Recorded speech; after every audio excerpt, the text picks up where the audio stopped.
மணி heist, torque, கோட்டு இப்படி பல விதமான வெப் சீரிஸ்களை இங்கிலீஷில் பார்த்துட்டு இருந்த நம்ம மக்களுக்கு இந்தா எடுத்துகிட்டு வரோம்ல தமிழ்லேயும் வெப் சீரிஸு அப்படின்னு பல வெப் சீரிஸ்கள் சொதப்பினாலும் கூட ஒரு சில வெப் சீரிஸ் வந்து நம்ம மனசில் நீங்காத இடம் பிடிச்சிருந்து அதில் முக்கியமான ஒரு வெப் சீரிஸ் தான் இந்த சுழல் அப்படின்ற வெப் சீரிஸ். இது வந்து கதிர் அவர்கள் நடிச்சிருந்தாங்க, புஷ்கர் காயத்ரி அவங்க வந்து ப்ரெசென்ட் பண்ணியிருந்தாங்க. அண்ட் ஆல்சோ இந்த கதை வந்து புஷ்கர் காயத்ரி அவங்களுடைய கதை அப்படின்ற மாதிரியும் சொல்லியிருக்காங்க. ஸோ ஓவராலாக இந்த வெப் சீரிஸ் வந்து செம்ம ஹைப்பாச்சு, எல்லாருமே செலிப்ரேட் பண்ணாங்க. லைக் சுழல் பயங்கரமாக இருக்குங்க, போகிற இடம் வர்ற இடமெல்லாம் சுழல் பார்த்தீங்களா சுழல் பார்த்தீங்களா சுழல் பார்த்தீங்களா சுழல் பார்த்தீங்களா அப்படின்னு சுழலை விட்டு கேட்டுட்டு இருந்தாங்க. ஸோ அந்த சுழலுடைய 2ஆம் பாகம், அதாவது செகண்ட் சீசன் வந்து இப்போ ரிலீஸ் ஆக இருக்குது. ஸோ அந்த சீசன் நம்ம பார்க்கறதுக்கு முன்னாடி ஃபஸ்ட்டு சீசன் பார்த்தவங்க எல்லாம் நம்ம மனசில் வந்து ஒன்று ஓடும், செகண்ட் சீசன் பார்க்க போகிறோம், இப்போ திரும்ப ஃபஸ்ட்லேருந்து சுழல் ஃபஸ்ட் சீசன் பார்க்கணுமே, ஐயோ என்னடா இது ஃபஸ்ட்லேருந்து பார்க்கணும் அப்படின்னு நினைக்கிறவங்களுக்காக இந்த வீடியோ ஒரு ரீகேப்பாக இத்தனை எபிசோட்ஸையும் நாங்கள் வந்து எவ்வளோ முடியுமோ அவ்வளோ சுருக்கி, எவ்வளோ புரியுமோ அவ்வளோ புரிய வச்சு உங்களுக்கு சொல்ல போகிறோம். ஸோ அதுதான் இந்த வீடியோ. ஸோ இந்த வீடியோக்குள்ளே போகலாம் வாங்க. அண்ட் இதே மாதிரி நிறைய வீடியோஸ் பார்க்குறதுக்கு எங்கள் சேனலை சப்ஸ்கிரைப் பண்ணிவிடுங்க.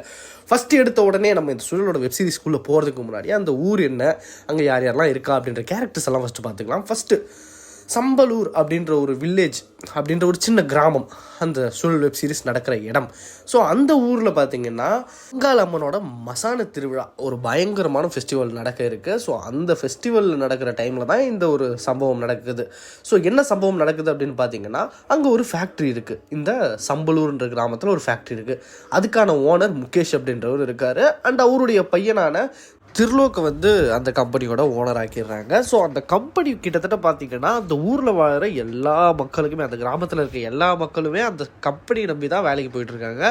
வாட் இஃப் இன்கேஸ் அந்த கம்பெனிக்கு ஏதோ ஒரு பிரச்சனை அப்படின்னா, யாருமே வேலைக்கு போகலை அப்படின்னா இந்த ஊரே வந்து ஒரு பெரிய பாதிப்புக்குள்ளாகும்.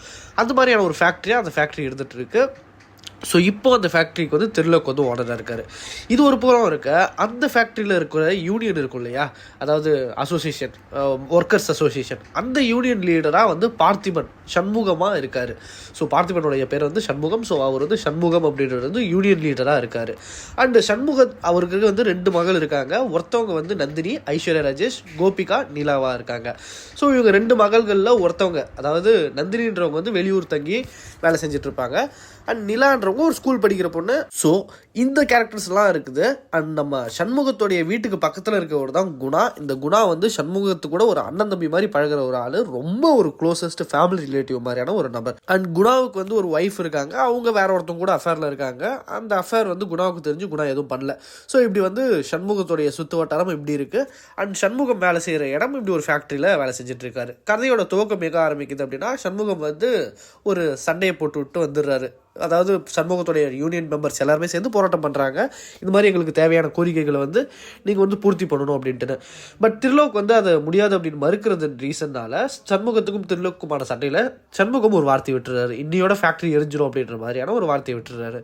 ஸோ பேசிட்டு வீட்டுக்கு வர்ற சண்முகம் வீட்டில் அவங்க பொண்ணை வந்து கூப்பிட்றாரு. நிலா அவங்க வந்து ஸ்கூலில் கொடுத்த மார்க் ஷீட்லாம் எடுத்து வந்து காமிக்கும்போது இதில் என்ன கம்மியாக மார்க் வாங்கியிருக்கு அப்படின்னு திட்டுறாரு.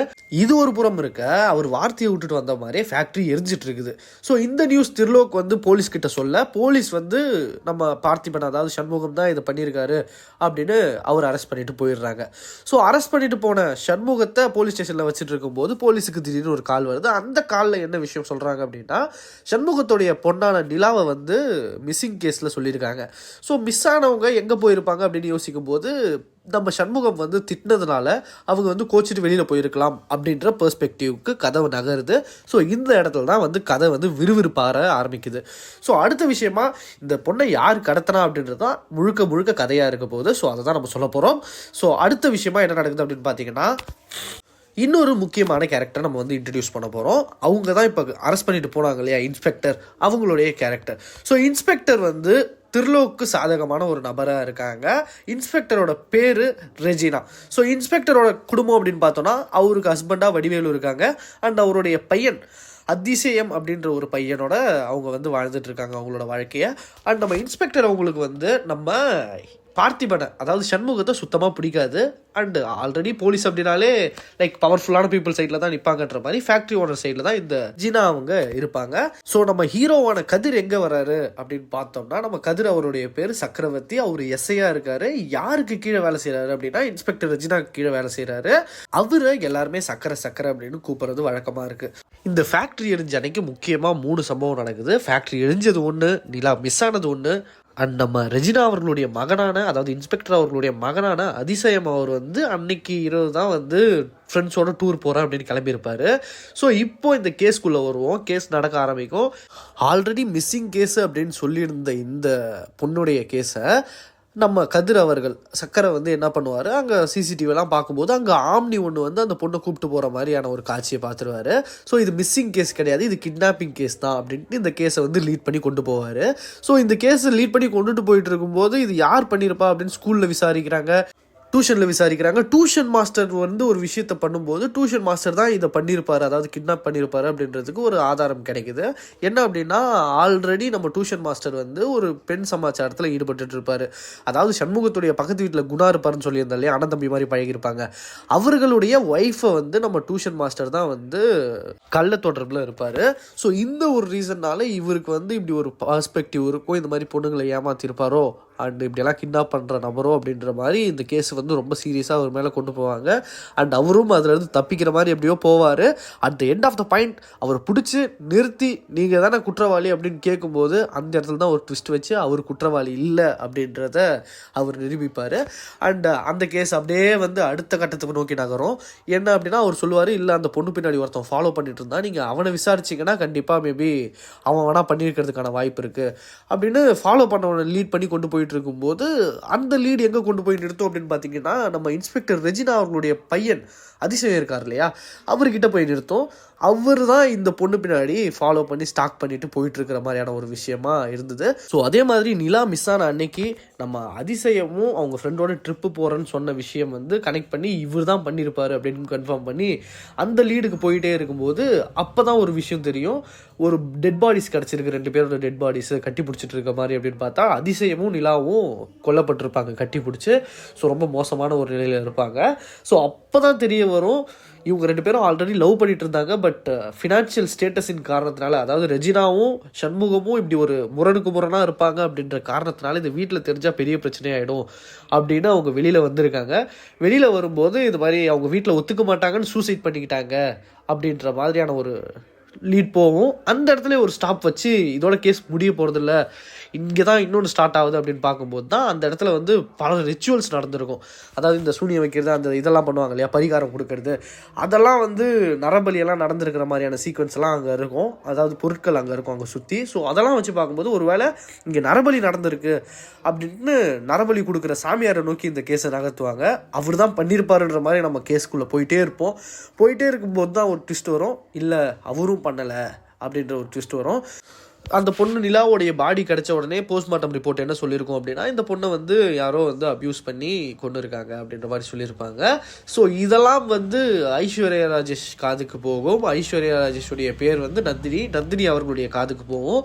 காதுக்கு போன உடனே அவங்களும் வந்து கதிரோடு சேர்ந்து இந்த கேஸை லீட் பண்ணிட்டு இருப்பாங்க.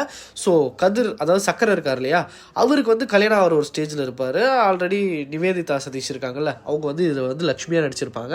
லக்ஷ்மியும் சக்கரையும் சேர்ந்து கல்யாணம் பண்ணிக்கிற சூழல் இருக்கும்போது நம்ம நந்தினி உள்ள வந்து இவங்க கூட சேர்ந்து விசாரிக்கும் போது லக்ஷ்மி அவர்களுக்கு நம்ம சக்கரை மேலே இருந்த நம்பிக்கை போயிட்டு லெட்ஸ் பிரேக்கப் அப்படின்ற மாதிரி அவங்களோட உறவு முறை இங்கோயோட முடிஞ்சிடும். நந்தினி, சக்கரை அண்ட் போலீஸ் டிபார்ட்மெண்ட்லாம் சேர்ந்து தேடிட்டு இருக்கும்போது இன்னொரு க்ளூ அவங்களுக்கு கிடைக்கும்.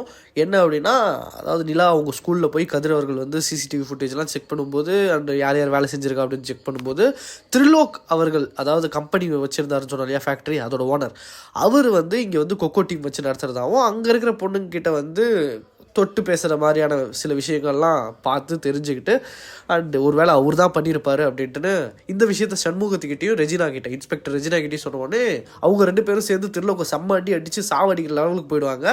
அதுக்கப்புறம் தான் சக்கரைக்கு தெரியும், இல்லை ஒரு ரொம்ப நேர்மையான ஆள், நம்ம கண்ணோட்டம் அப்படி இருந்துருச்சு அப்படின்னு அவங்க கிட்ட போயிட்டு, இல்லை அவர் அப்படி பண்ணலை, அப்படி பண்ணுற ஆள் இல்லை அவர் அப்படின்னும் போது தான் இன்னொரு விஷயமும் இவங்களுக்கு தெரிஞ்சுது. அன்றைக்கி ஃபேக்ட்ரி ஏன் தீப்பிடிச்சு எரிஞ்சுது அப்படின்ற ஒரு விஷயமும் தெரிஞ்சுது. ஏன் ஃபேக்ட்ரி தீப்பிடிச்சு எரிஞ்சுது அப்படின்னு பார்த்தோன்னா, நம்ம ஃபேக்ட்ரி வந்து ரொம்ப ரொம்ப டவுன்ஃபால் ஆகி ரொம்ப கம்மியான காசுக்கு போயிட்டு இருந்திருக்கு, நிறைய லாஸ் ஆகிட்டு இருந்திருக்கு. அந்த டைமில் இல்லை ஃபேக்ட்ரி மூடுறோம் அப்படின்னு சொன்னால் அந்த ஊர் மக்கள் எல்லாம் கஷ்டப்படுவாங்க அப்படின்னு ஓனர் என்ன பண்ணியிருக்காரு அப்படின்னா, ஒருவேளை ஃபேக்ட்ரி எடுத்துச்சுன்னா இன்சூரன்ஸ் கிளைம் பண்ணலாம், அந்த இன்சூரன்ஸ் மூலிமா மக்களுக்கு வந்து நிறைய பணம் கொடுக்கலாம், அதுக்குள்ளே ஃபேக்ட்ரி எப்படியாவது டெவலப் பண்ணலாம் அப்படின்ற மைண்ட் செட்டில் எரிச்சிருப்பாங்க. அந்த ஒரு விஷயமும் தெரிஞ்சதுக்கப்புறம் ஐயோ என்னடா இப்படி திருவிழா அடிச்சிட்டோம் அப்படின்ற மாதிரி ஒரு மைண்ட் செட் வந்துடும். என்னடா கேஸ் இது, யாரா பண்ணது இது, இந்த மர்டருக்கு பின்னாடி யாரா இருக்கா அப்படின்ற மாதிரி ஒரு பெரிய தலைவலியில் இருக்கும்போது திடீர்னு நம்ம நந்தினி ஐஸ்வர்யா ராஜேஷ் என்ன பண்ணுவாங்கன்னா, சக்கரை வச்சிருக்க கன்று எடுத்துக்கிட்டு டைரெக்டாக ஒரு சுடுகாடு பக்கம் போவாங்க. போயிட்டு அங்கே நிற்கும்போது அவங்களுக்கு வந்து பழைய ட்ராமாஸ் எல்லாமே வந்து ரிமைன் ஆகும். அவங்களுக்கு ஒரு ட்ராமா இருக்கிற மாதிரியும் அந்த ட்ராமாவால் தான் அவங்க இந்த ஊரை விட்டு போன மாதிரியும் ஒரு இது காமிப்பாங்க. ஸோ நம்ம குணா இருக்கார் இல்லையா, பக்கத்து வீட்டுக்காரர், அவர் அந்த பக்கம் வரும்போது கேஷுவலாக வந்துட்டு இருப்பார். நம்ம ஐஸ்வர்யா ராஜேஷ் நந்தினி என்ன பண்ணுவாங்கன்னா, குணாவை கண்ணை காமிச்சு ஏன் இப்படி பண்ண நிலாவை அப்படின்னு கேட்குறாங்க. ஸோ அப்போ தான் அந்த ட்ராமா என்ன அப்படின்னு காமிச்சாங்கன்னா, நம்ம குணா அவர்கள் வந்து நம்ம ஐஸ்வர்யா ராஜேஷையும் அதாவது நந்தினியும் சின்ன வயசில் இருக்கும்போது இது மாதிரி பாலியல் வன்புணர்வு பண்ணியிருக்காரு, அதனால தான் அந்த இடத்த விட்டு அவங்க போனாங்க. ஸோ இப்போ இத்தனை வாட்டி இந்த குழந்தையும் நிலாவையும் இவர் தான் பண்ணியிருக்காரு அப்படின்றது அந்த இடத்துல நிரூபணமாகும்.